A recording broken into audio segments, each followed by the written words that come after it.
On a cold night in January 1936, deep in the mountains of southern Italy, Padre Pio suddenly fell to his knees in his small cell.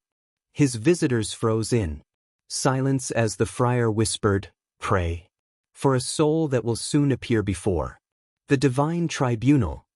Moments later, he rose and asked them quietly, "Do you know for whom you have prayed?" They shook their heads. Padre Pio answered, "For the King of England." What no one knew was that at that very same hour, thousands of miles away, King George V was breathing his last breath. In London, there had been no warning, no illness in the news. And yet, Padre Pio had felt it. The humble friar from Italy was interceding for the soul of a king who had broken from the church centuries earlier. This remarkable event is recorded in Bernard Ruffin's biography, Padre Pio, the true story, one of the most detailed accounts ever written about the saint of the stigmata.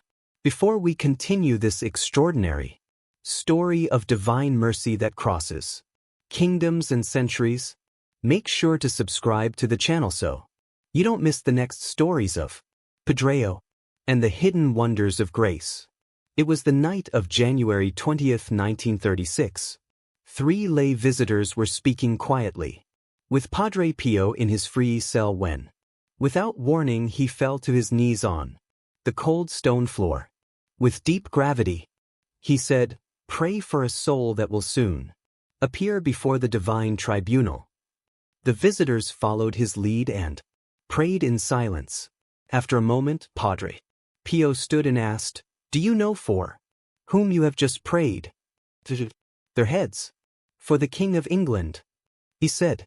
Later, his companions recalled that there was nothing in the newspapers, no sign that the king was even ill. And yet, the next morning, the Italian papers carried the headline, "King George V of the United Kingdom, dead." George V had ruled since 1910, leading Britain through the Great War. A man of order and discipline, he had little love for the ancient faith.